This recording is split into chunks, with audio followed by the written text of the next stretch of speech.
KDE! Yeah, you might be surprised to hear that I'm talking about KDE because I've been so adamant to support all the very lightweight solutions for Linux. For example, I am a big XFCE fan that hasn't changed. I'm a big BSPWM window manager fan.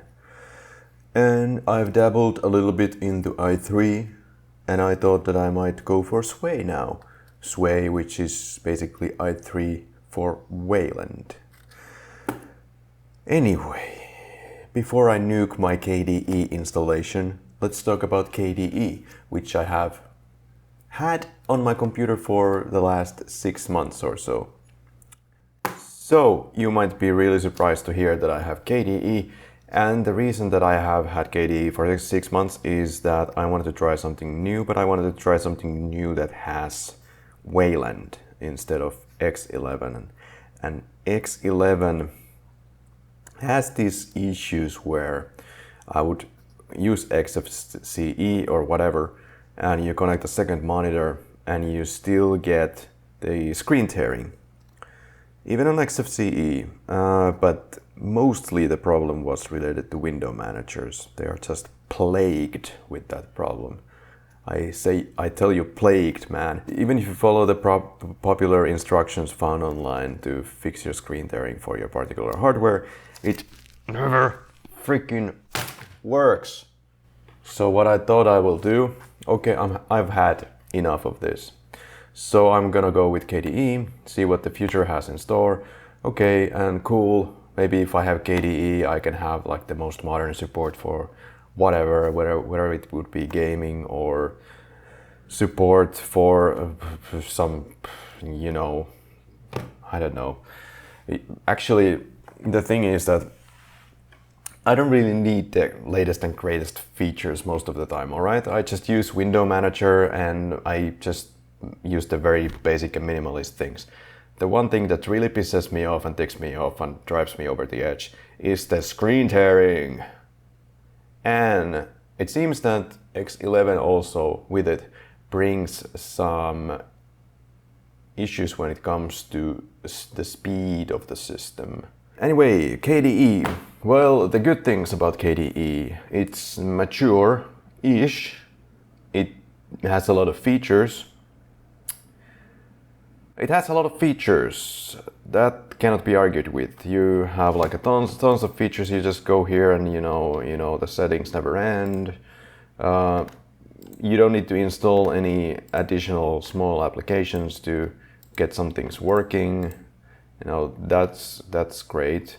You can also, handle some settings that you never find in obviously in a window manager or XFCE or anything like that. Like, I don't think it has anything about color accuracy or RGB range, or maybe if you're like a, color designer or some Krita nerd, GIMP professional, if there are such people out there, I'm sure there are, then these are probably interesting settings to you. Those would have been interesting settings for me as well when I was doing some video editing, I'm sure. Anyway, so that's the thing. You don't really need to go anywhere except the settings to find all the settings under the sun. Also, you get latest support. If you are a video gamer, then that's probably important to you. We don't have anything really latest and greatest when it comes to gaming here on this list. But if you are a gamer who is playing all the 2025A titles, if there's any, then I'm sure you would go with KDE probably. And there are very few desktop environments that support Wayland. There is KDE, there is GNOME, there is maybe something else, but that's pretty much all I can name. KDE and GNOME at this point in time, because they have massive support behind them financially and massive crowds with that. So I guess that's how it works. When it comes to the cons, however, of KDE, well, when you were on KDE 5, then probably most people agree that, yeah, it has some bugs, it has some issues, right? So then KDE 6 comes along and everybody's like, oh man, hey, yeah, you gotta check out KDE 6 because it's so way better and more stable than KDE 5.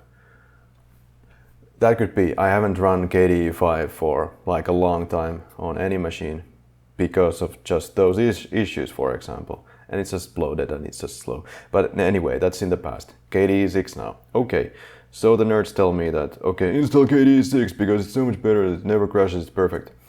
So I decided to take on the challenge, not because the nerds told me to, but I really wanted to try something Wayland based. So yeah.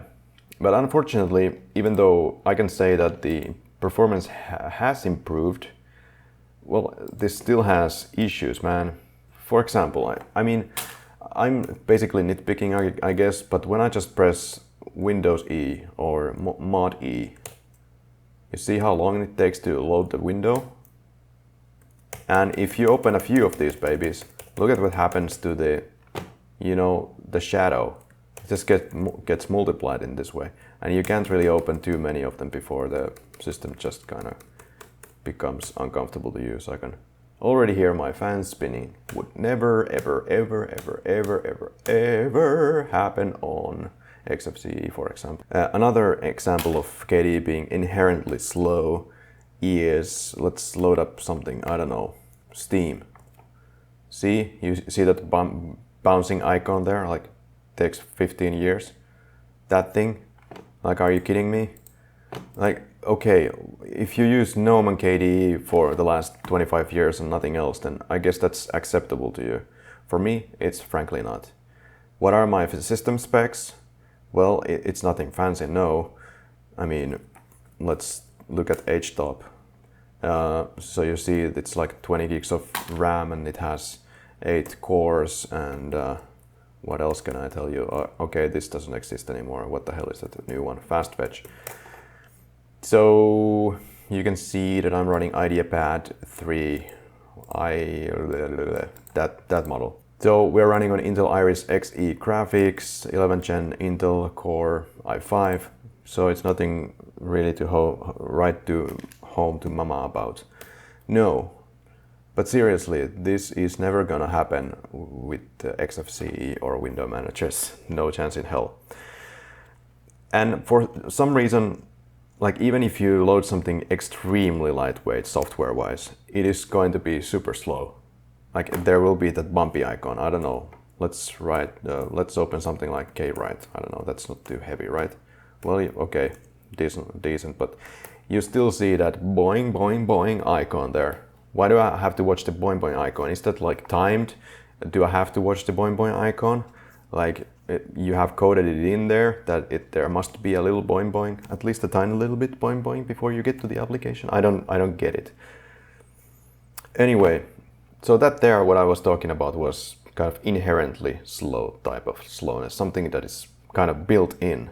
Even if I load settings, man, boing boing. That's not how it's supposed to be, no.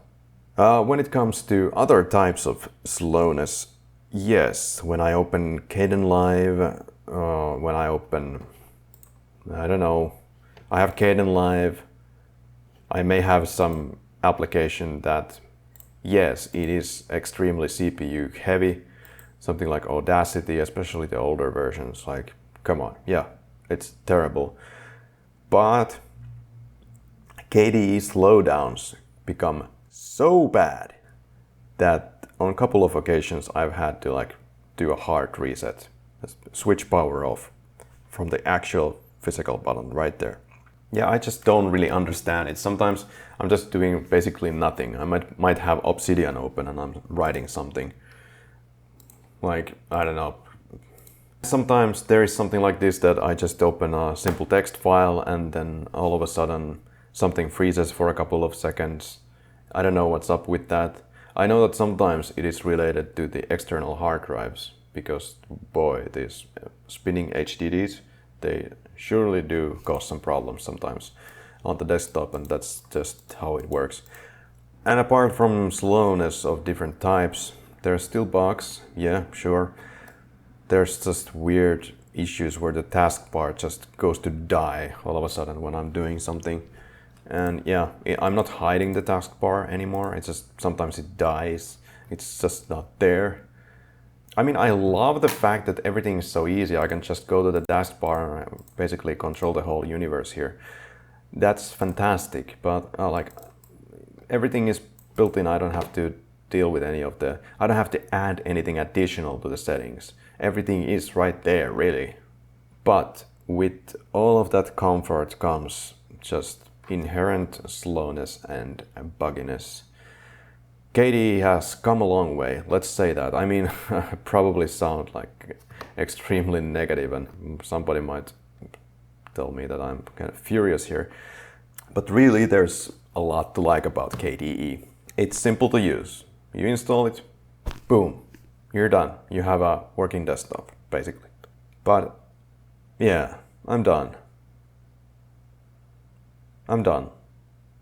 My thinking of what a desktop environment should be, or what like your working environment on Linux should be, regardless if you use Window Manager or full desktop environment, it should be extremely responsive. And it should be, to a high extent, something that you build yourself from little tiny blocks and put it all together. I understand completely that KDE is pretty much freaking awesome if you have a very high-end computer and you're a gamer and you just want everything to work out of the box. But if you don't want all the like background applications and all the noise in the background, then KDE is definitely not your desktop environment, or any kind of environment for that matter. When I think about it, it's kind of nuts that people go through the whole manual Arch install thing, and then the first thing on their mind after that is to install KDE. Like, what? What are you doing, man? Like, that's like the polar opposites. Yeah, okay. Well, I get it, but like, it's two opposing philosophies in a sense. Like, you first build something of your own, you first make it out to be exactly how you want it, under the hood, until you blow it all up and you put KDE on it. This was mostly an okay experience, actually. It's okay, but it's just not for me. For me, you have to suffer a little bit to get to the end goal. Sometimes you don't really get exactly what you want, but at least it's gonna be freaking responsive with the Window Manager. Until next time.